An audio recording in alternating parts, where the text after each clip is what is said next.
So the title of this session is Expanding Networks of Civic Innovation to Drive Impact, and it really is going to explore some questions of how well our civic infrastructure in Philadelphia and really around the country is set up to drive change from the outside in. So we're going to talk about that with an exciting panel of folks.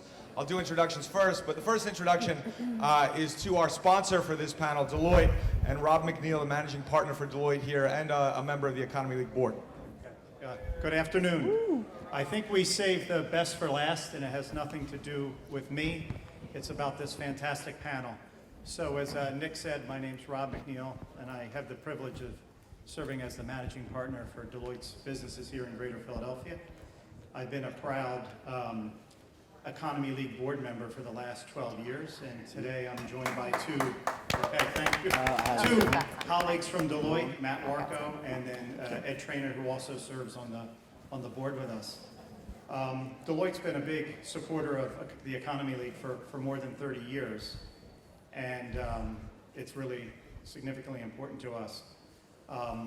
We're also proud to sponsor today's panel. By my count, I've been to 8 GPLEXs, and so if you'll grant me a little bit of flexibility, I'm going to get rid of these notes that talk about what Deloitte does for its clients and and this community, and I've got 3 things to say, so I'm going to get rid of that. Okay, number 1, I want to give a shout out to table number 5 at PJ Clark's. Carissa, Natalie, and Marcus, thank you for a wonderful dinner and an enlightening conversation. I had 3 first-time GPLEXers with me at dinner last night, and I want to thank you for providing energies on a long day. So, great conversation. Good to see you guys. Hope to see you next year as well. Number 2, I want to give special thanks to the Economy League, not just for GPLEX, but for what they do all year round. We can clap for that, please. The number of positive changes in this city that emanate from this organization is tremendous. 2 that I am focused on. One is Campus Philly, and the second is an organization where I serve as the board chair, and that's Global Philadelphia Association. We're focused on raising the international awareness here in Greater Philadelphia and embracing our heritages, whatever they are. We also work with a lot of partners around the city, including the city, about globally connecting. And then last and not least would be my own, what to do with GPLEX. And so it goes as follows. I think you guys have been doing this anyway, but maybe for the last session, think about this. Number 1, listen. Listen with an open mind. Think about the possibilities when you hear the great things they're going to talk about in this panel. Number 2, think about it. Go home and think about it this weekend, next week. Think about how you can do something and do something differently. And then 3rd, take action. You have established your own cohort groups here, connections, etc. Take action. There's a lot of great ideas that we've learned here in the last 2 days. I think there's a lot that can power us forward.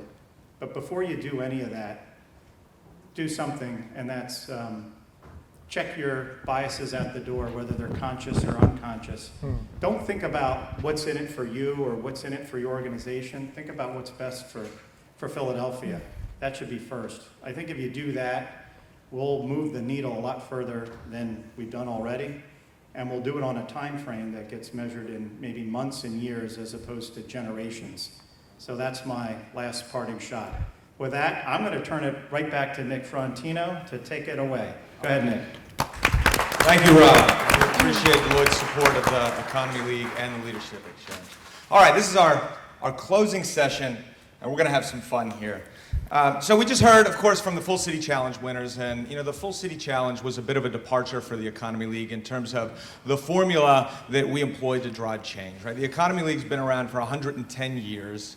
And for the most part of our existence, our formula has been to analyze the issues, summarize the findings into a report, and then deliver out recommendations. And we still do that, and that is certainly helpful. And that, if you think about Damon's talk, looks like the network that was on the left-hand side that he talked about, right? It looks like the hub and spoke model of network that has really dominated theories of behavioral economics and behavioral psychology for many years. we are interested in finding ways to be able to empower a more decentralized network of civic change here in Philadelphia. If you think about the right-hand network that Damon was talking about, if his research and the data that is now available on social behavior shows that change in complex systems happens from the outside in, how can we at the Economy League and we at other institutions in the greater Philadelphia area set ourselves up to be able to accommodate that type of change? So the Full City Challenge was really an experiment to see what type of interest and excitement and success would we have if we turned to the community for good ideas and solutions and then provided support and encouragement to ideas like the Rebel Ventures, to ideas like Hospitality Together, and connected them into which admittedly, candidly, have traditionally been closed networks of civic change here. We opened up those networks. What would that mean, and would people be interested and involved? I'm happy to report that we got great engagement from that, but it was just a start. And it turns out we're not the first people to think of this type of idea, right? There are initiatives like this in Philadelphia. There are initiatives like this elsewhere in the country, too. And so we have a panel, a great panel, of leaders here with us this afternoon who have taken part in models kind of that have been turned the traditional model inside out of philanthropy and civic change here. And we're going to explore some questions of A, who gets to be involved in the work of social impact here in Philadelphia and really broadly around the country? What are the resources that social entrepreneurs and nonprofit leaders need to succeed beyond just dollars? And also, how can we carve out space to really encourage testing and trying out of new ideas in what, in my estimation, I would submit, has historically been a pretty conservative civic sphere here in Philadelphia? How can we drive more in the way of experimentation, more in the way of innovation to, quote unquote, disrupt what have been long-standing complex civic and social challenges? So that's the frame here. I want to get folks kind of thinking about how our civic infrastructure is set up here in Philadelphia, how it's set up nationally, and what we can do to kind of really accommodate what we now know, what the data tells us about how change actually happens. So I'm going to introduce our panelists very quickly. Each of them is going to give just a kind of quick intro to the perspective that they bring to the panel, and then we're going to get into a conversation, hopefully a fun conversation, about some of these themes. So I'm going to start with McKinsey Alston, who is community organizer for SeedSpot. He's going to tell you about SeedSpot. His day job is leading up HR for the United Way of Greater Philadelphia and Southern New Jersey. I'll just go down and introduce people very quickly, and then we'll come back to you, McKinsey, for remarks. Sounds good to me. Yeah, we have Sarah Harris, who's Vice President of Social Impact for Entercom. She is also, she's a recent transplant to Philadelphia, and spent a lot of time in Austin and was involved in Austin with Social Venture Partners, and is now involved as a founding partner in the soon-to-be-launched Social Venture Partners Greater Philadelphia, which for those of you who were with us in Seattle last year, you'll remember that Bill Golderer, the head of the United Way, announced that it was coming, and it'll be here very shortly. You can also talk to Jen Gleason, who's running that effort. Jen is over here. Closest to me, we have Dan Rhoton, who has been part of the cohort with us the past couple days, Executive Director of Hopeworks in Camden. And Dan has participated in two civic accelerator models that he's going to talk about that kind of turn the traditional model of philanthropy inside out. And then last, but certainly not least, we have, I'll call you a Philadelphia expat, a regrettable Philadelphia expat, in Martice Sutton, who is a social entrepreneur, a founder of a civic venture called Girls Going Global, that I'll let her talk about in a bit. She is a Philadelphian, but she decamped to Atlanta because she was not able to find the resources that she needed to really be able to grow her enterprise here. So we're going to hear from everyone. McKinsey, I'm going to start with you. So, SeedSpot is kind of making an entrance into Philadelphia. It's an organization that has a presence elsewhere, in Phoenix and in DC, and it's really focused on supporting diverse, impact-driven entrepreneurs in schools and communities. So can you just give us a quick overview of SeedSpot, how the model works, and what the kind of plan is for Philadelphia? Yeah, so SeedSpot was created in Phoenix, Arizona in 2012. It has 5 communities throughout the U.S. 2 are on the East Coast, DMV, and then now here in Philly. We've been in Philadelphia now for a year. We've ran 2 two-day launch camps. Essentially, the curriculum at SeedSpot is broken into 3 different waves. The first wave is entrepreneurs' monthly meetups, which is intended to be a safe space where entrepreneurs of not only new entrepreneurs, but entrepreneurs that have been around for a while can come, meet other entrepreneurs, but also troubleshoot. And it's really a safe, I call it the Philly shoulder, where you can come and not get said that already exists. And that's something that in my own right as an entrepreneur and kind of coming into Philadelphia scene was something that I always felt was like, hey, that already exists. That already exists, without really actually having conversations. So, that's that first step of SeedSpot. The second part is a 2-day launch camp. It's a 48-hour launch camp, and it's really geared for people that have new ideas or are in the early stages of entrepreneurship. And we take you through some curriculum, some programs, and really take the time to help you identify the problem you're trying to solve before really you come out with the solution that you think you already have, and making sure that the problem you've identified is actually a problem.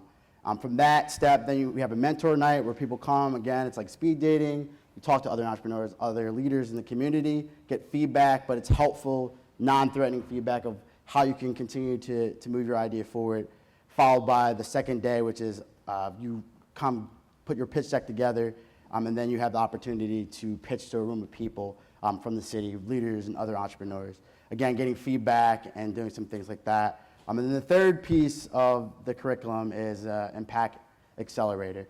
And Philly has a lot of accelerators throughout the community.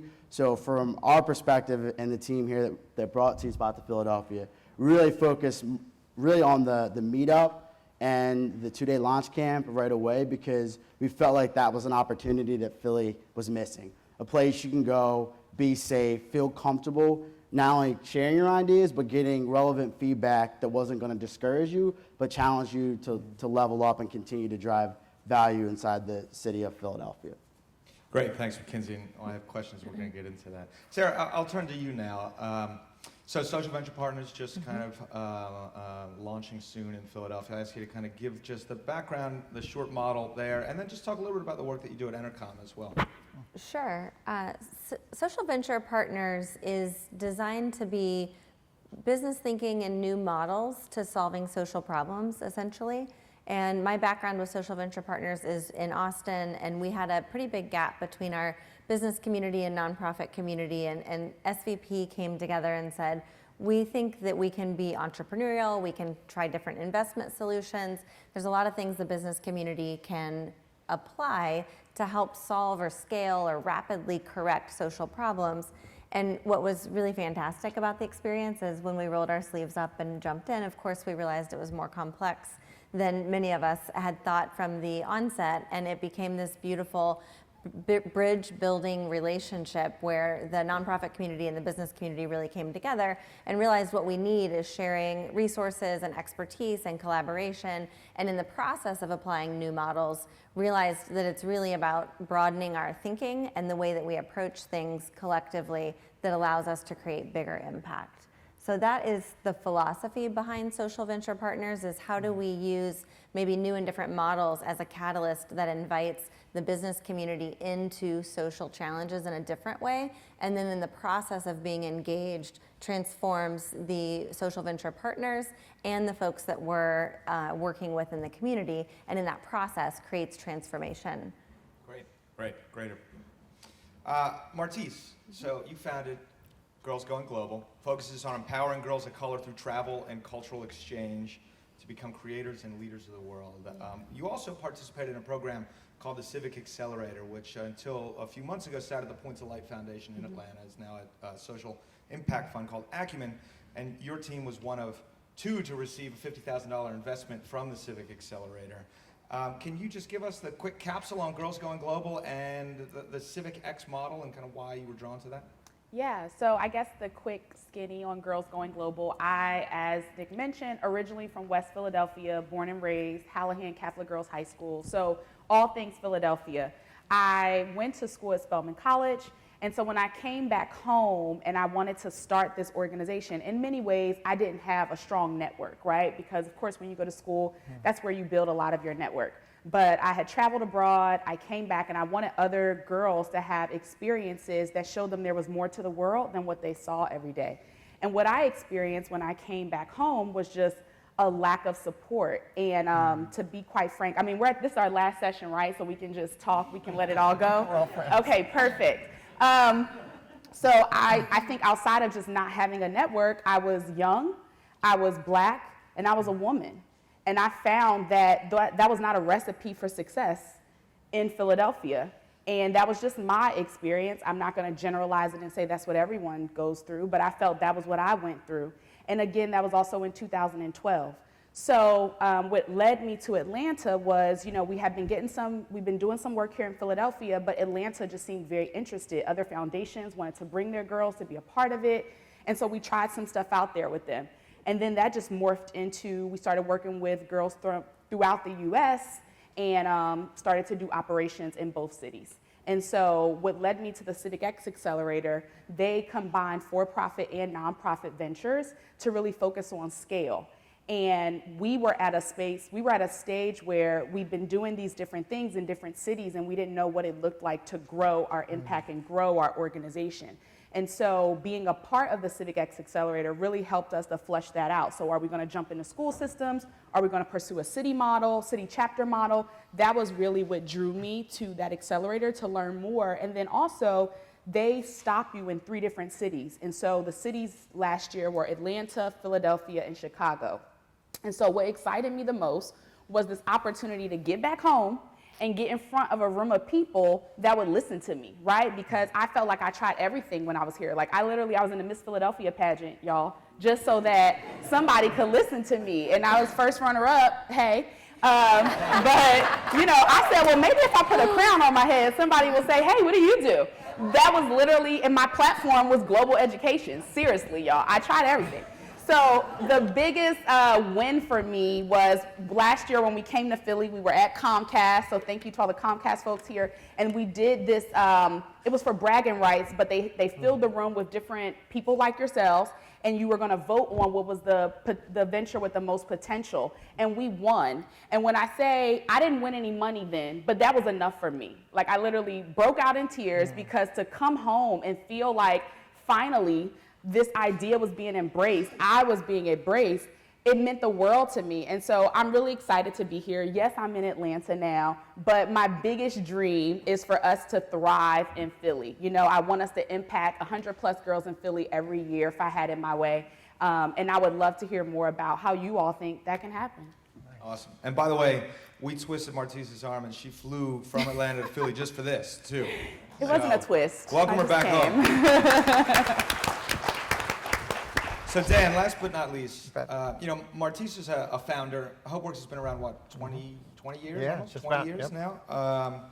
You know, but you also kind of availed yourself of CivicX and also another accelerator program called the Red F Accelerator. Yep. Can you give folks just, I think a lot of folks are familiar with Hopeworks, but just a kind of quick pitch on what you do and why the accelerator model was attractive to you? Sure. So real quickly, you know, we train young people who are overcoming a lot of struggles in technology.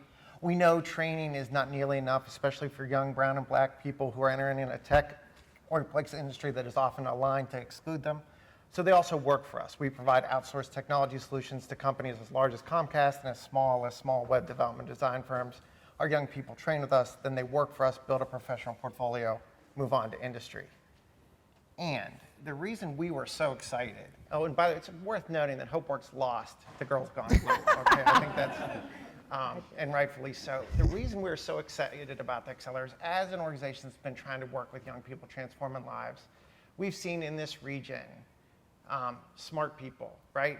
Folks with theories of change, folks with degrees from fancy universities, large, sophisticated philanthropy, work on intergenerational poverty, segregation, key issues that have been bedeviling Philadelphia for literally generations. Those smart people had their shot and have been found wanting. It is quite clear that the ideas that are going to change Philadelphia are not going to come from the folks who have been trying to solve those problems. At least that is what we find. Where we are seeing the solutions, because the good news is there are lots of ideas that are going to change those things. And those solutions are young people that are just getting their GED and have a business idea. Those are the young people you saw on this stage here. And the exciting part about the Red F Accelerator and CivicX is these are organizations that are willing to not invest in institutions that will fail in the same way everyone else does, so they'll fail safely. They're willing to make investments in organizations, young people, startup ventures that have an idea that hasn't been tried. And we're super excited about that because we see systems fail our young people time and time again, systems designed by very smart people that have very smart reasons for why they keep failing.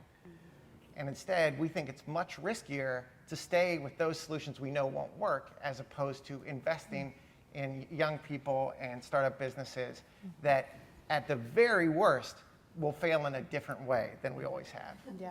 And so that's why it's really exciting to be on this stage, and that's why we were so eager to participate in every accelerator we can to kind of bring that kind of thinking to Camden in this region and accelerate ideas that we haven't seen from folks we haven't talked to. Yeah, that's great. You know, it's my view, it's my observation that in a city, a region like Philadelphia that faces the type of kind of very sticky, complex challenges that we do, we cannot afford to turn away anyone who has an idea or wants to get involved. You know, something that Dr. Haidt said during his panel, we had the superintendent of the Philadelphia School District speak to us yesterday, stuck with me, and it's something that the school district doesn't do anymore, but for a while the school district, as he said, scanned for gifted and talented students only in schools in Center City. In a sense, I think you could argue that the way that we as a region, as a collective, approach the work of civic change follows a similar model, and there are some cracks in that right now, but we really need to break through that model to be able to take advantage of all the smarts and all the good ideas and all the willingness to commit and sweat in this work that is out there right now. Or what we run the risk of happening is someone like Martice leaving to another place where there are more opportunities. You know, we think about the brain drain that organizations like Campus Philly and the like have been working to combat over the course of the past 10, 15 years and made great success in a traditional sense of jobs and the like. But I would submit that we need to also combat the issue of brain drain when it comes to kind of civic impact, civic change and social impact. And I guess I'd just ask, you know, Martice, if you have anything more to kind of add to that, or if anyone has any thoughts on, you know, who gets to take part in the work of civic change and social impact, whether it's here, whether it's in Austin, whether it's in Atlanta or other places that you work. Well, I'll start. I definitely feel, so I mentioned how I tried everything. Another thing I tried was coming back to get a master's degree. So I went to the University of Penn. I did a nonprofit management program because, again, my thought was maybe I just need more education. Maybe I need to be more credible. Maybe that is what will help me to be able to break through what I call the doorkeepers. And I want to be clear that Girls Going Global still absolutely operates in Philadelphia. My thing is that we don't thrive in Philadelphia. So it's not a thing where like, oh, she left, she's in Atlanta, why we even got her up here, right? It's like, no, I'm still very dedicated to saying how can this thing in Philly work? And to the point that you made, I find and am open to seeing it change, and I think it has changed in the past 7 years, but that scan of, you know, why is this work important in Philly? You know, there are so many other day-to-day needs that our young people need here, right? So there's like between food and clothing and shelter, it's like, well, why do they need this international travel experience? And I completely understand why sometimes it's the last list of things that anybody wants to pay attention to. But what I try to make people understand was I was that student. I was that student who was, you know, didn't have the food, didn't have the shelter, didn't have, you know, all the statistics, had violence, teen pregnancy, all those things. And it was the exposure to other opportunities, to travel experiences that made the difference for me and turned me into this graduate of all these things that make me sound like I'm so great, right? And so I think the other issue that I faced was the education of why what I was doing was important. And I found that I was just able to talk to those in other cities, you know, like a New York, a DC, they already had the idea. It was quick for them to latch on to, you know, the West Coast, down south. People seem to latch on to the idea more than Philadelphia to understand why was this exposure piece of travel and global education so important. So I think speaking to that, that was my experience. Great. To kind of build on that from a very different perspective, your question about who needs to be invited in, my background is all in the business world and primarily in media, and so we look at inviting people in two different ways. My prior life, I worked for MS Communications, and we helped advertisers connect with our audiences around social responsibility campaigns. And so we were doing two ways of inviting new people to the table. One was talking to advertisers and businesses about what is your role in the community and how do you want to weave that into how you interact in the relationship you have with the consumer, which is fantastic. And I think Social Venture Partners and the other groups like that are awakening within the corporate consciousness this idea of we've got more than a bottom line to answer to, but we have social responsibilities, and how do we start blending that into our business model? And then the other side, because we are a media company, we interact with consumers locally and nationally every single day. And what is our role and responsibility in using that voice to inspire people to believe a little bigger and take action individually? So we're trying to engage both the business side of that equation and the consumer side and invite all of those parties into taking action. And I think doing that in an organized way ultimately can create some of the bigger impact that we're driving for. So McKinsey SeedSpot's focus, and you guys are obviously very new in Philadelphia here, is about expanding access for communities of color, right? Schools and communities. So can you just talk a little bit about how the SeedSpot kind of model thinks about access, and if that was kind of part of what you saw as the kind of gap or the need here in Philadelphia? Yeah, I mean, I think SeedSpot really focuses on really making it a level playing field. And I think sometimes when you try to get into certain things, you try to break into different things, it's really hard if you don't have not only the resources, but the knowledge or the expertise. And coming from my own experience, I didn't grow up inside the city. My family's from Philadelphia. I grew up in Jersey, but my dad was an entrepreneur. And being able to have that guidance as I was growing up around, you have to work really hard. It's not always going to work out, but you have to keep your head up. You have to have a plan. Setting that up in my head early, that's that goal planning and that don't give up, stay on your dream, I think it was really important. So when I looked at SeedSpot, I was like, well, Philadelphia has this way of kind of blocking you out from being able to be successful. It's almost like unless you're checked in to come in, you can't get in. And I think SeedSpot's theory and why they've been so successful, and I would say DC specifically, is that community is open. They want people to be successful. They want to break down doors. They want to make sure that resources are available. And it's not always about just the money, but it's about the expertise. Simple things like goal planning, or how do you really identify your problem and then kind of tweak your solution. And it's okay if you start and you fail and you got to keep going. And I think that SeedSpot really focuses on making sure you can do that in a very safe environment, and then continuously lifting you up, and then also giving you the opportunity to pro bono legal work once you go through the program, or here's your ability to get a $10,000 loan with 0% interest because you went through the program, or we'll give you strategic introductions to national venture funds, not just Philly, but national. So really being able to break those doors down and say, here's a venue, or here's a product that our people can come in, entrepreneurs can come in and learn, grow, but then once you're through the program, you have access to a lot of other resources because we care and we want to see you do well. So Dan, you've been at this work for a while Yeah. here in Philadelphia, and you are working with very smart, bright, dedicated young people all the time, right? I mean, what do you think about McKinsey's notion that you don't get to play unless you're checked in, right? And how does that kind of play out with the folks that you work with? So here's how that's You're totally that's exactly fine. what happens, and let's talk about how it happens, right? It's the word risk. So I go to someone and say, I would like you to invest $1 million in a 19-year-old's idea. He has a couple tattoos, he's got a record, but he's got a transformative idea.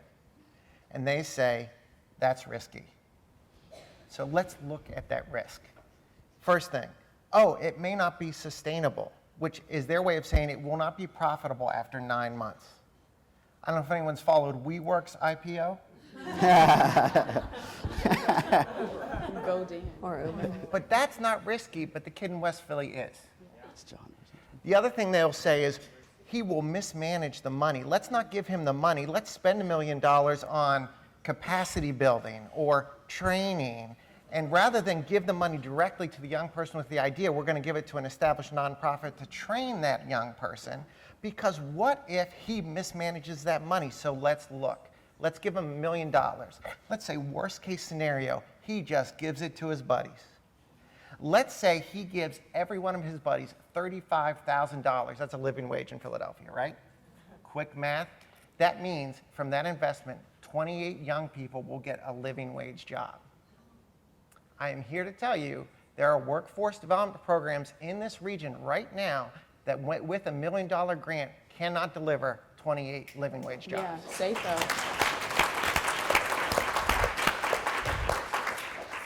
So I think when you talk about risk, it's not the risk of failure. We've already established that the worst case scenario of that young man, his failure will probably exceed failure of more established.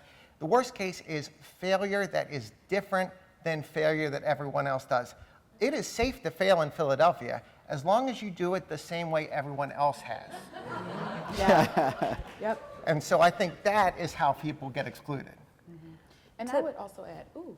I'm going to build on this point, and this is sort of a deep thought, so hang with me on a late Friday. But the opposite of what you're describing in risk is trust.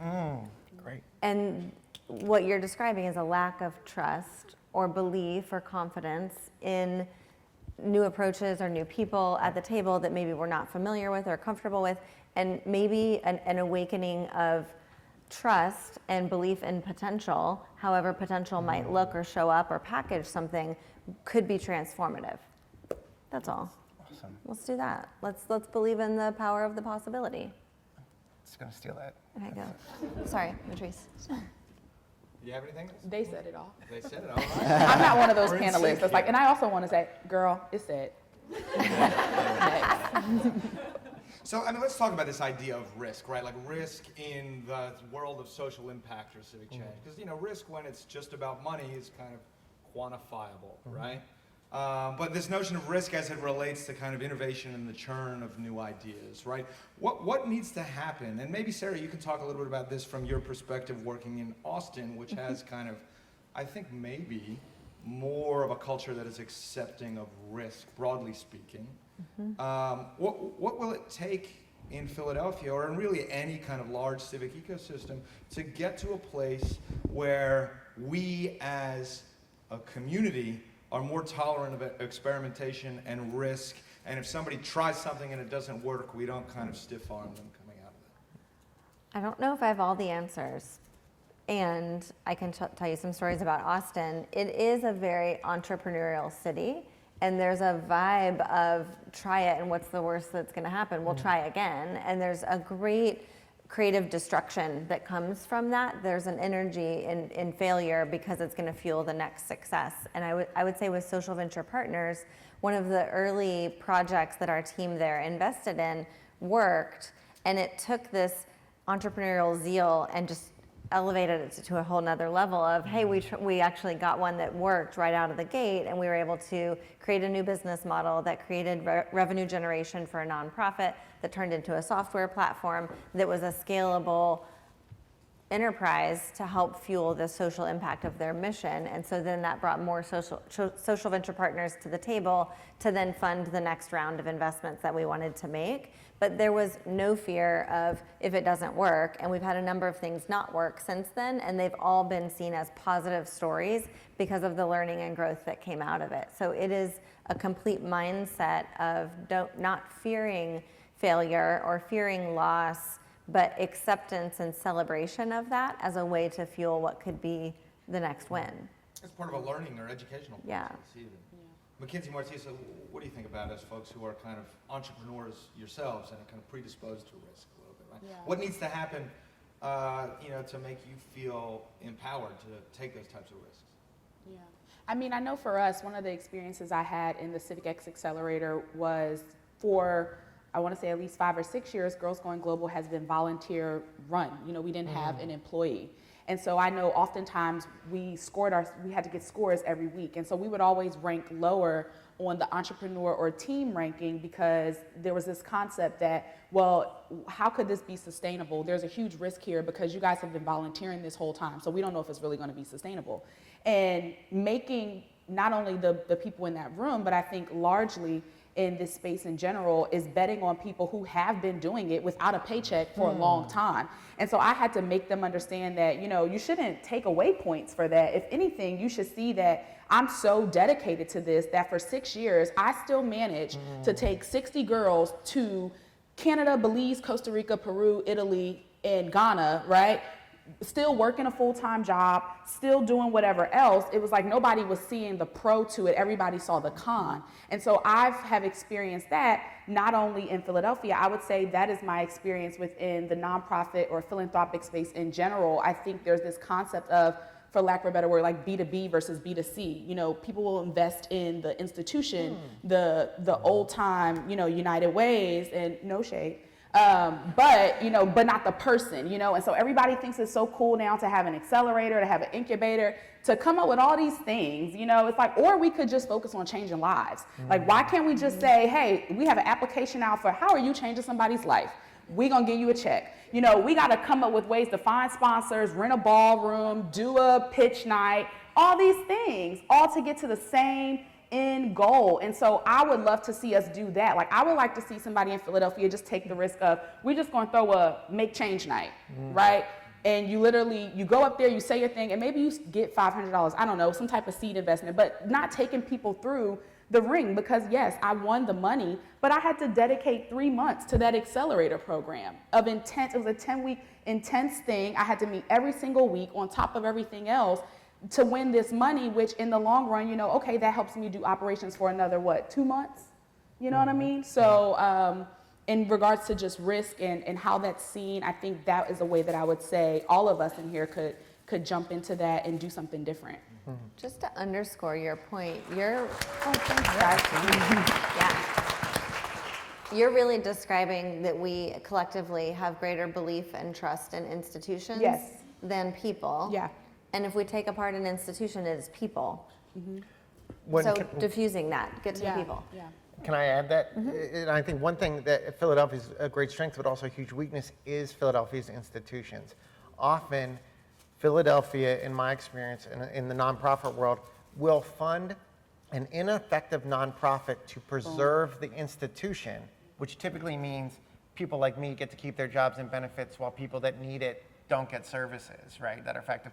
Sometimes we'll preserve an institution, a large institutional or small institutional nonprofit, because it's always been there, without asking hard questions about why it's failing. Yeah. And I think that's one reason Philadelphia is old and has history, and sometimes that can make us resistant to allowing ineffective things to die. Yeah, and that's an interesting point, because I don't necessarily come from the nonprofit civic realm, and I'm from the profit world, and I've been in the profit world for the last 10 years. So when you assess risk and profit, you look at your metric, you see where you're going. If it doesn't work, you get rid of it and you move on. And when I had the opportunity to not only bring this startup here, but also work inside of a nonprofit in the city, it was eye-opening to me to that point of what you're saying. We'll continue to throw money at stuff and do things that don't make any sense. And when you ask the question of why haven't we just moved on and done something different, I always get the answer of, oh, you know, we are changing, or oh, we're doing this, or we're doing that. And I think We have a strategic plan. yeah. So, and as a person that comes from the profit world, I'm like, well, that necessarily doesn't make, that doesn't, like, I can't register, like, logically doesn't make sense. But what I have started to notice, especially the people that I'm starting to talk to now in that realm that I'm now in there, there's a lot of people, and I'm sure some of you are in this room, that are really looking to change that in Philadelphia. Throw that out the door, like, let's make funds and put them somewhere else. Let's challenge the status quo. But I also think that scaredness of risk for a lot of us is, if you haven't gone through it, where you've risked it all, have been on rock bottom, and have pulled yourself up, how can you then lead an organization through that? And I think that's another thing that I've seen, you know, on a consistent basis and throughout Philadelphia, is really understanding like what risk looks like, and then how to lift people out of it because you've experienced it. Yeah. The pro to these types of accelerators or incubators, though, that I think all of us can learn from, is just a day-to-day thing of trying new things all the time. So the great thing about the CivicX Accelerator is they're pushing you consistently to be like, try this, try that, and you do some test discovery, you do some different things. If it works, it works. If it doesn't, you move on to the next thing. And so I think we could do that on a macro level and just consistently keep trying different ideas and seeing what happens, because there's this trickle-down effect that you may not see when you're at the top, but it trickled down throughout the institution and then into the mindsets of the parents, and then it happens to the young people. Because what I experience in my working with young people, particularly here in Philadelphia, is they too don't want to try new things. They're very stuck in, this is how we do it here, this is how we do it in West Philly, this is how we do it in South Philly, this is how we do it in North Philly. I'm not going to that side of the city. I like the water ice on this side. I only eat my cheesesteak from this side. This is what happens, you know, and who can say so? Raise your hand if you like, that's my cheesesteaks place, I don't go anywhere else. Because I'm a West Philly Gyms girl, and I don't go to Max's. And that's just how I was raised, that's what it is, right? And so what I have seen the young people do is, even when it comes to making a college decision, in my graduating class, only 3 of us went out of state, you know? And why? Because our guidance counselors would tell us, I'll never forget, I had a classmate, Anne-Marie, she wanted to go to Georgetown. In the classroom, the guidance counselor told her, well, you're not gonna get in there, so we shouldn't think about that. I remember when I said I wanted to go to Spelman, my guidance counselor told me that's every black girl's dream, you're not gonna get in there. And so we have also, the young people have been conditioned now too, to say, only dream this high, stay right here. Because once you start trying to do these big, great things, that's not it, you know? And so that we say that we need to go to Penn State, we say we can only go to Widener, that starts to happen. And then again, it gets even so small that it's like, I don't want to try this new food. So now you're in West Philly, you got Penn on this side with all these different global cuisines, right? On the other side, you have some of the most crime-ridden, you know, areas of West Philadelphia, and nobody goes over to the other side, you know? Because why? Because it'd be new, it'd be different, and no one wants to try that here. So. I mean, and this reminds me, you know, coming back to a big theory that Damon talked about, is that decisions are made based on the way kind of the options are framed, right? And that really, I think, you can see in real life in a variety of these different contexts. So I want to kind of pick up on something that's come out in the conversation a little bit about, you know, what do civic innovators, social entrepreneurs need to succeed? Like, what are the resources, right? So we've talked about money, of course. Money is great. You know, but there are other types of resources, whether connections to networks, help, you know, understanding, help with expertise, technical assistance and the like. Sarah, SVP works on this model of kind of engaged philanthropy. Can you just talk a little bit about what that means, about going beyond the dollar? And then I'd like, you know, other folks to kind of weigh in on thoughts as well. I have a whole host of thoughts. I'll try to keep them concise. To the earlier point about blocking change, I think people need to believe that it's possible, and making big, challenging problems possible is about understanding how the first step does matter. And if you can frame a problem in a way that individual action can result in meaningful change, I think you can get people to take action. And if you get a few people taking action, you can create momentum, which ultimately can create change. So just thinking about that sort of contextually as we think about these big problems, if we can frame them in an inspirational, action-oriented way, I think we can invite more people to the table. And from an SVP perspective and a model of engaged philanthropy, I think, again, business folks come to the table action-oriented, like you were saying, results-oriented. Let's look at the metrics, let's make a decision, let's move quickly, and let's see the result of that. And I think that creates the process for people to then build relationships. And ultimately, it's relationships are the currency by which ideas spread and change happens. And so, again, if we can use two different ways of thinking about solving a problem, that creates a forum for people to come to the table. And I think SVP is a fantastic conduit for that, because it does invite two different ends of that continuum into dialogue. The outcome is the relationships and the networks, and then, hey, I need legal advice, or I need a bank, or I need a new business model for this. And then you've got it, because you've got this vibrant network of people who are all there for a reason bigger than themselves. They're willing to tap into these other resources that ultimately help one another and raise the tide. Can I add something? You say, and I think for me, that what I see most effective is like, stop inviting people that need a voice to your table. Go to theirs. Like, you know, to use, like, don't go to LeBecFin, go to Max's, right? I'm picking on theory of changes, but like, young entrepreneurs with ways to solve problems that the establishment has failed to do so are not going to be helped by learning how to do a theory of change. They are going to be helped by you going to their environment, sharing your expertise in fiscal management, accounts receivable, cash flow, see what they need at their table, and then provide it. These centralized, and that was one of the real strengths of the accelerators, right? Is they were business and outcomes focused, giving us and other organizations what they needed, not what they imagined we should know. And I think that's one of the key things that can make a huge difference. And you can see it just from, are you going to that organization or person's location, or are they coming to you? That one thing can make a huge impact. Yeah, and I think, innovation is everyone's problem to solve. And I think, kind of to your point, that going outside your comfort zone, which means if you take the train from City Hall and you're on the Market Frankfurt line, and most of us get off at 5th or Girard, take that train past those stops and get off at Frankfurt and really get in an environment to see what's happening outside of Center City. I think there's a lot happening in the city. There's a lot of smart people. There's a lot of people that are just looking for an opportunity. So back to your question, I think the biggest thing we need to do as just a city and people looking to drive change is just open the door and just show up to a place you've never been and ask questions. Yeah. Well, you can take me to Lebec Fin. I'm available after 3. I heard it's restaurant week, so if anybody wants to do that, I'm more than welcome to join you. You mean us? Yeah. Take us. Listen, Yes. whoever would like to attend. Because I actually think we need more of that.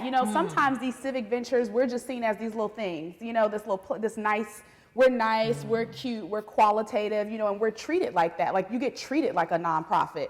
And it's like, no, the same way with your client at Bank of America, you're going to wine and dine them and take them to Ocean Prime. I, too, would like to be taken to a nice place, and it's on you, and you got your business card and everything else. Why do we have to because what happens with that, I know that seems like a very, surface level example, but it shows up in all the other ways that you deal with me. Then when we have a meeting, you just easily cancel it.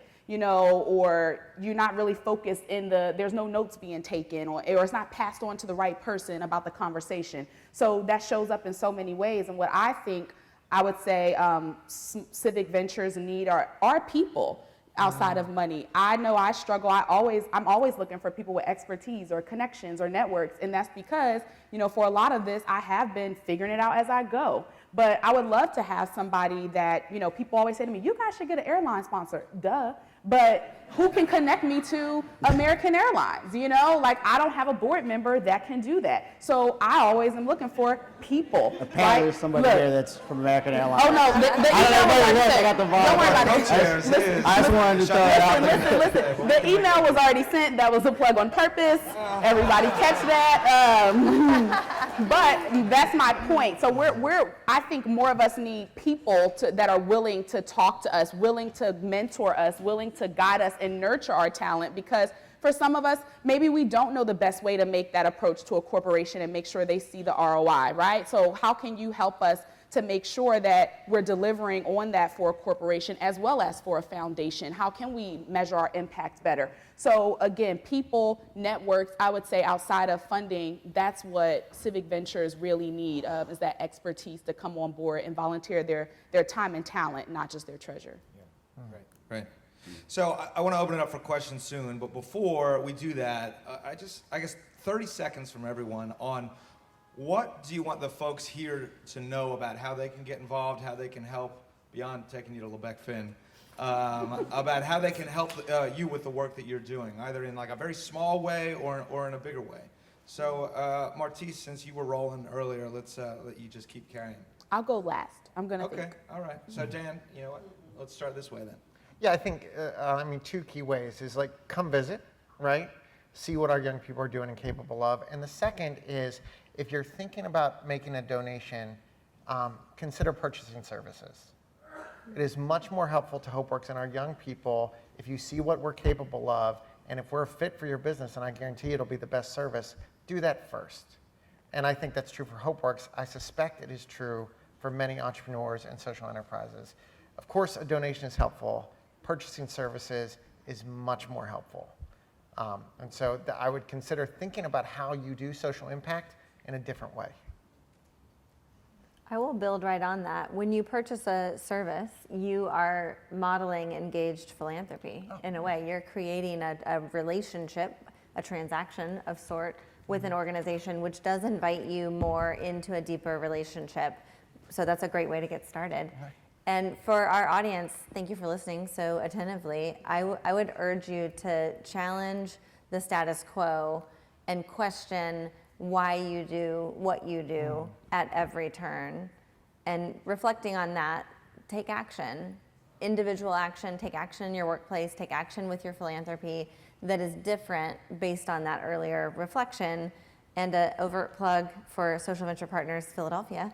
If you want to learn more about joining this movement that we're creating, we're hosting a reception recruitment event on October 2nd. We're going to send you more details if you're interested in getting involved. But there's a group of us here that I would say are challenging the status quo and taking action in a meaningful way, and we're looking for others to join with us. So for SeedSpot, I have two asks. The first, we have our third launch camp happening on October 9th, October 9th and 10th. It's being sponsored and hosted by WeWork at 16th and Market. My ask is if you know anybody that has a great idea or is in the early stages that needs to be sponsored, let me know. I'll be around. And I asked that question because we, as the SeedSpot team here in Philly, look to sponsor 4 to 5 entrepreneurs every go-around. And that means we pay for their spot, we pay for them to travel within reason if they're coming from somewhere in the city or somewhere right outside the city. I mean, that's really important to us is we want to make sure that we're actually putting our money where our mouths are. Not only are we putting our time there, but we're putting our talent and our treasure. So we are looking to sponsor some entrepreneurs. So if you know any, please let me know. And then the second thing, my ask is to continue to have conversations like this and continue to listen and continue to think differently, but really challenge yourself to be different. I think we all want to see Philadelphia continue to thrive, but we might not necessarily know how to make that happen. So continue to challenge yourself, continue to talk to other leaders, and continue to just look at things from a different lens. I'll close with saying for Girls Going Global, what we really need right now is people, particularly here in Philadelphia. You know, we really want to continue operations and build a stronger brand here. And so if any of you are interested in any type of, board membership, if you know of other people that we should be in touch with for strategic partnerships, that would be great for us. And then in regards to just on a giving level, we're always looking for operational funding, because what happens in this space is people give to programming and impact assessment and things like that, but honestly, without people, we can't get the job done. And so we're always looking for somebody that's willing to do a risk around some operations funding. So to learn more about us, we're at girlsgoingglobal.org, and I will be around afterwards to answer any questions, but I would love to talk to as many of you in this room as possible, because again, the biggest ask I have is bring me back home. Nice. All right. So, well, let's let people start talking to you right now. I would like to field some questions. I think there are mics around.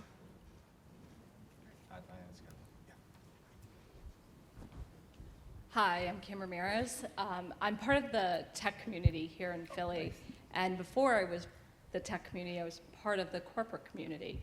And I just wanted to let you know that Philly is hard. And I'm glad you actually brought that up and said that, because I left corporate America at 40, and it was hard for me too. I was a vice president, I had the network. Philly doesn't buy. And I've written about it, I've talked publicly about it, and with the people in this room here today, I would just challenge all of you to have awareness that Philly doesn't buy from organizations like you see on the stage or its tech community. So if you can't name 5 companies like Girls Going Global or 5 startups within Philadelphia, that's the awareness problem. And people need buyers. Investors chase value, and giving away equity is really expensive.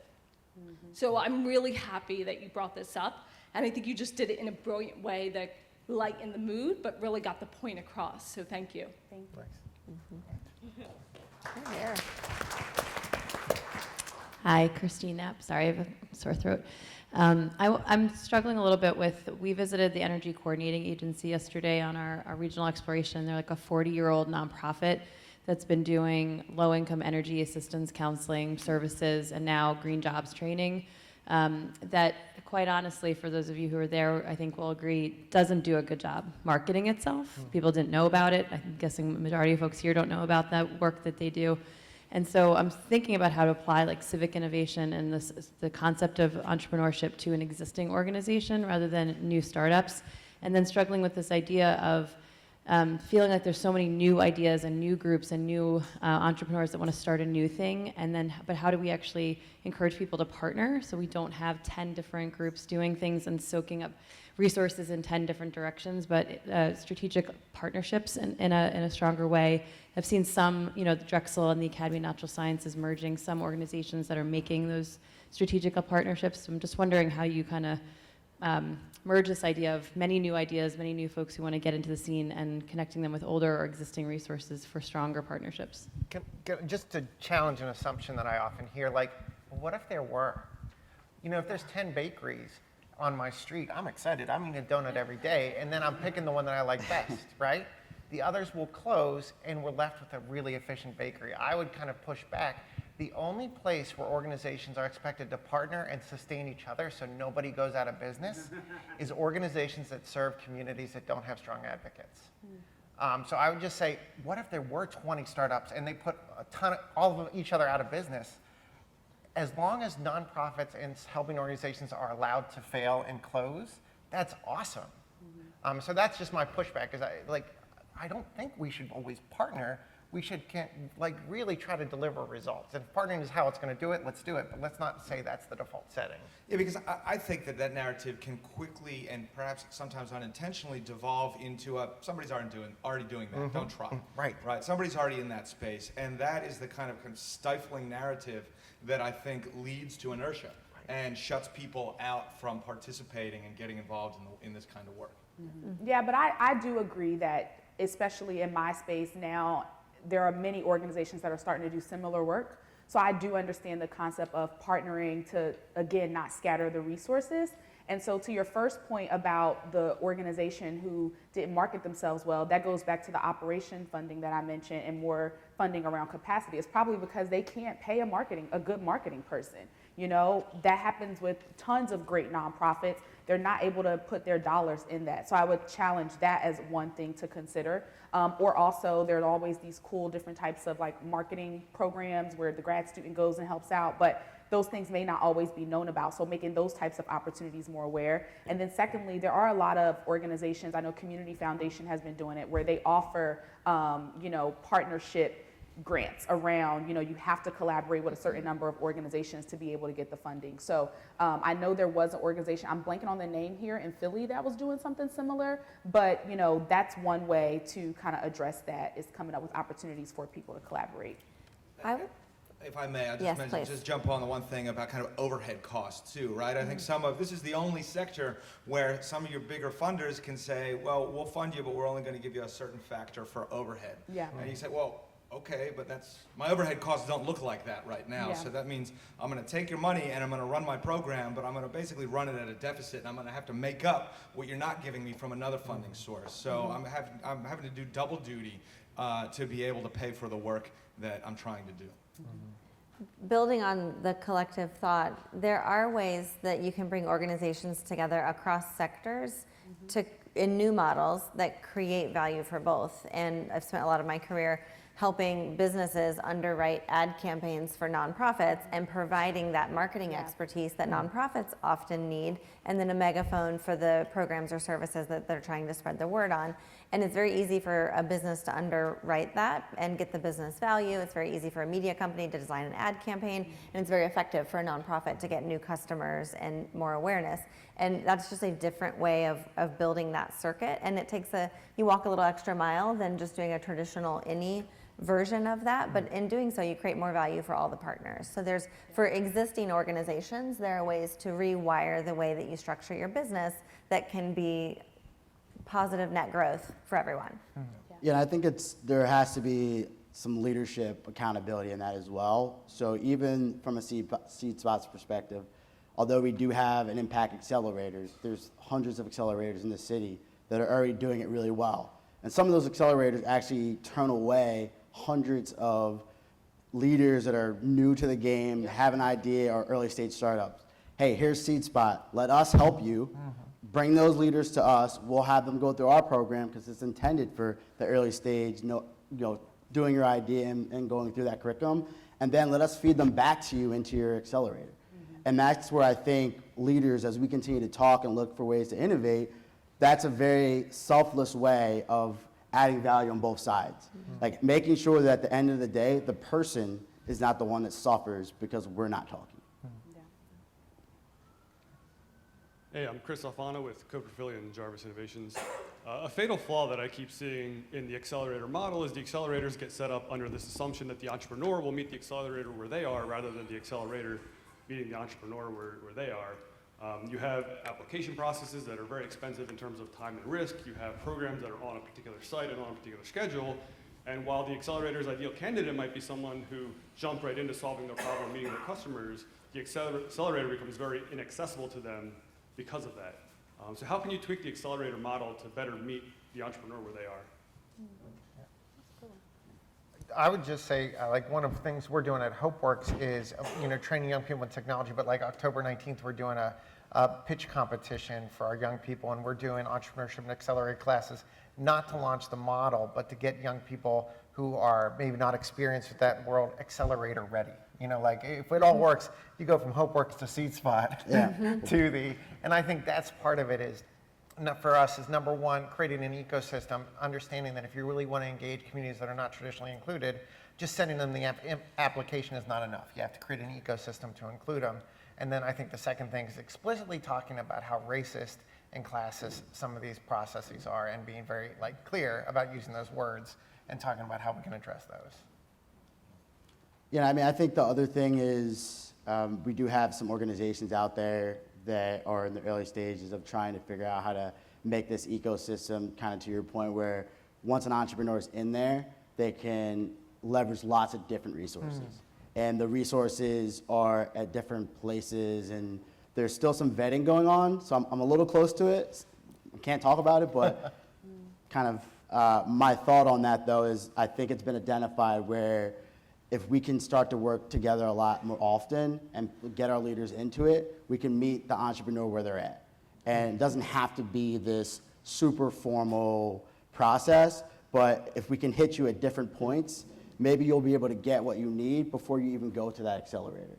And looking at it a little bit differently, I know that specifically answers your question, but I know from the circle that I've been talking to over the last 5 months, we've been looking at how do we address that where people can get from A to Z and not necessarily have to just always be in an accelerator to get there. How do we build a community where people can communicate, teach, and learn in a safe environment where they can continue to grow and launch their businesses?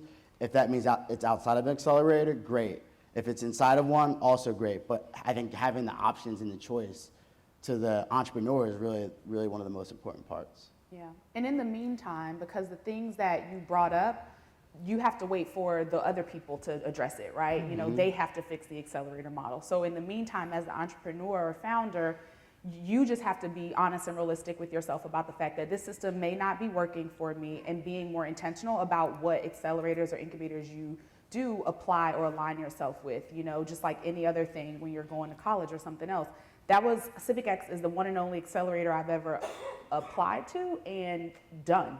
So I'm not this person, I'm not the founder that applies to every accelerator or things like that. It's very important for you to just be honest with yourself about what's a good fit for you, what can they provide for you, can they meet you where you are? And I found that in CivicX in a way that I did not find with other programs that were out there. Nice. Other questions? We have one over here. So speaking from a small business, first of all, I commend the determination of Entercom to enter the space with you on social venture impact. And then speaking to another point regarding funding and opportunities for expanding networks to drive impact. looking to the small and medium-sized businesses that may not be underwriting $10,000, $100,000 programs, but looking to very specific niche businesses that can fund a very determined line of your budgets by gifts in kind, by providing pro bono services, looking to those small businesses in your community that have either like-minded interests or community-oriented or employing from the region, and how they can drive value, not necessarily, again, in the large checks, but in the gifts of service and engagement of that small business. So I'm interested in hearing about that engagement of small business, medium-sized business in driving social impact. Who wants to take it? I mean, well, that's how Girls Going Global has been funded, quite frankly. We've never gotten a big check from anybody, you know, so we have been able to be around because of the small businesses and medium-sized businesses and organizations that are willing to bet on us. And so I think in regards to your question, it is happening. And I do think there could be some more intention around it. But you know, even something as simple as like t-shirts, that's something that's it's an in-kind, but it's a write-off, it's a way for you and your business to help us. Something like marketing needs pop-up banners, you know, those types of things. That's how we sustain, or, you know, to sponsor a girl, to sponsor a passport, you know, those are all lower level things that people can do. And quite frankly, with Girls Going Global, you know, we're definitely individually, our individual donor base is how we operate. And so the average donation is probably $20 to $50, you know, so we're not people that are we don't have a major giving program. So we absolutely sustain by those people who are just like, I can just sponsor a passport for $135 and that's what I can do for you all. And we gladly accept it, you know, that's how we maintain. And I'll say that's something that we at the Economy League, as we look to build out and build upon programs like the Full City Challenge, that we're going to be looking to the capacity and willingness and expertise of folks in this room and elsewhere around our network to contribute. So a few examples for the Full City Challenge. We had CIC Philadelphia that contributed in-kind space for the winners of our Full City Challenge. We had Green Soul, a restaurant that provided in-kind, it was our host, an in-kind host for our pitch competition. We had other food companies that donated food and beverages and the like. So I think that from and Martice, you tell me if this is off, but I think from a founders or small nonprofit standpoint, it can be difficult to try and piece together 20 or 30 or 40 or 50 different small contributions. I think a role that we can play as the Economy League is kind of an aggregator of those kind of smaller but still very critical and helpful contributions. And I think we saw some of that with the Full City Challenge, and that's something that we're going to be looking to do again as we go forward. I think a role business can play is being aware that more than the check matters, and really lending professional expertise and having different leaders of different divisions serve on boards or roll their sleeves up and get involved in programmatic work can be a huge gift to the nonprofit sector. And another plug for social venture partners, in my experience, when we're sitting around the table, and again, we might be there to pool capital and make an investment in a social enterprise, what comes out of it is I need expertise on this, or I need an in-kind service over here. And because we all sit at the table from different professional backgrounds, a lot of times we can just bring that to the table, or we know someone in our network who can. And the next thing you know, somebody's hosting their website and somebody's helping consult on, here's a banking relationship. So again, if we can open our minds to different ways of helping, we can realize we're far more equipped to solve challenges than what we might have previously thought. And the last thing I would add as far as businesses is all too often businesses say, oh, we just want to do this to help, right? But actually that's not true, and it can make it more difficult. When folks work with Hopeworks, what we offer when folks donate their time, energy, talent, or treasure is we're able to take success, material success that is awesome but maybe not satisfying for employees who want to be socially engaged. And your engagement with Hopeworks can turn that success into significance. And I think being explicit about that is something that your engagement with an organization like Girls Gone Global and However SeedSpot can do for your company and for your employees makes it very easy. It's part of the balance sheet, right? This is how you take the work you do every day to generate revenue and make it significant in the world in a fundamental way. And that's what kind of organization like ours can be. We can be significant engines for you. And that is something I think that can make it easy for companies to engage and really where the nonprofits and helping organizations are really adding value. In SeedSpot here in Philly, we have a voluntary advisory board, and it's made up of different entrepreneurs in the community, different realms, but they are all focused on that sustainable development goal in their day-to-day lives. And the value from their volunteership really has helped us continue to be able to have programs, because they're thinking about stuff that we're not thinking about. And they're asking questions around things that we haven't seen, or if we're getting the Philly shoulder on something, we have people that are able to say, hey, the reason why this isn't happening is because this person is making it a lot harder for you. And how do we then talk to that person and kind of break down those walls of, why aren't we working together? Why are you fighting us so hard? And we're not even really in your lane. So I think being able to strategically build those volunteers around you that are going to help you has been very helpful for us in our first year. I mean, we're on our third program. We've had 21 entrepreneurs already come through it. And this is our first year. So having that guidance and being challenged but also supported has been huge and very, very helpful. Right.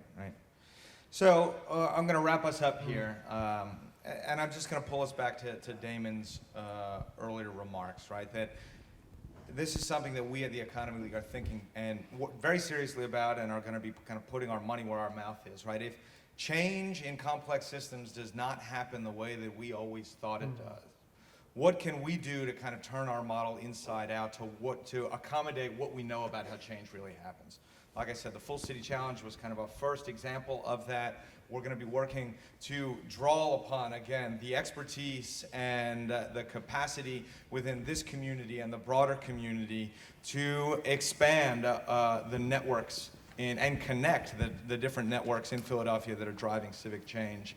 So stay tuned on that front. We want to hear from you, if and when and how you are willing to get involved. We'll be out with some specific asks before the end of the year, but where you see opportunity based on what you've learned over the course of the past few days, please make that opportunity known. So with that, I just ask for a round of applause for our panelists here. You guys applause. Good stuff. And our next segment, Jeff Hornstein, our executive director, is going to bring us home, and he's going to reveal where we will travel next year for the Greater Philadelphia Leadership Exchange. So.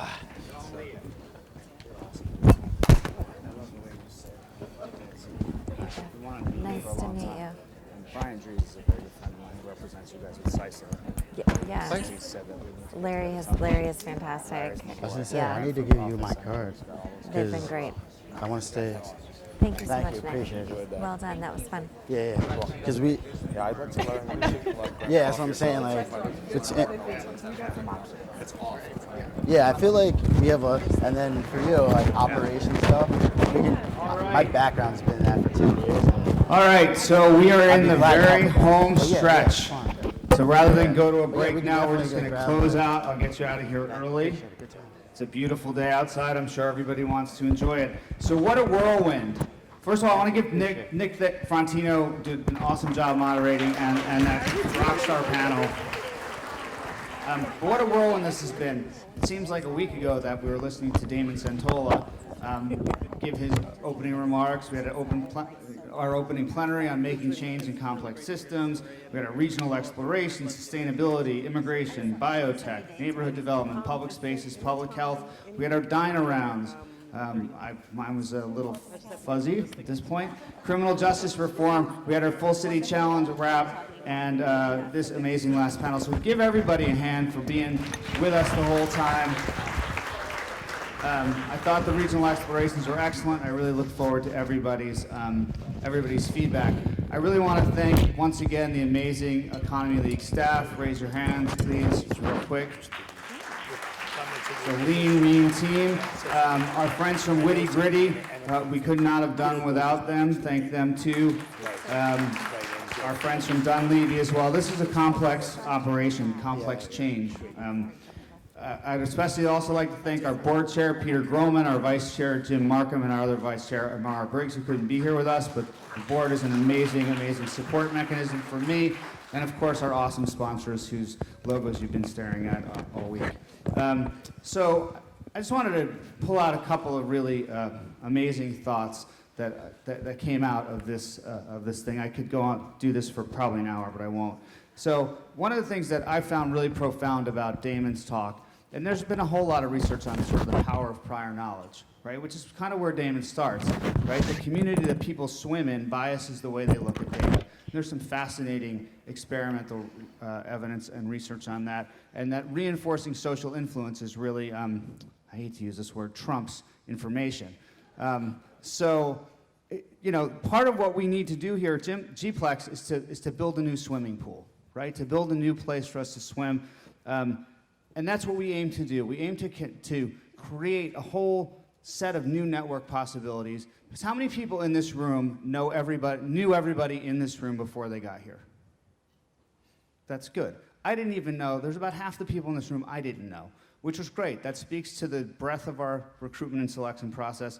Of course, this has been the biggest and most diverse cohort we've ever had, but it's still not diverse enough, right? And diversity comes from us tapping into our networks, stepping outside of our networks, meeting new people, getting them to bring their friends. One thing we really need to work on, and Christine Knapp and others and I have talked about this, we really need to figure out a way to get smaller, people from smaller organizations who can't necessarily afford $700 or $1,000, or when we go away to our next destination, which I'm dying to tell you about, they can't afford to do it. So we're going to try and raise some money to do that next year. If anybody wants to underwrite that, it'd be great. Another great thought came from my good friend Arun, who's actually the one who pulled me into this organization initially. Stay connected to your 19-old idealistic self who wanted to change the world.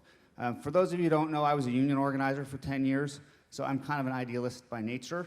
I joined the Economy League because I see the network that's here and see it as an incredible potential vehicle for real change in Philadelphia. That's why I'm here. So I want to continue to build that, continue to innovate. The Economy League is trying to do some things a little differently. I would argue to our friend who said Philly doesn't buy, well, we're trying to get our anchor institutions to change the way they do spending through our PAGE initiative to get Philly to buy. It's a critical thing for Philly institutions to support Philly entrepreneurs and help them grow so that they can import dollars from other places. That is a major initiative for us right now.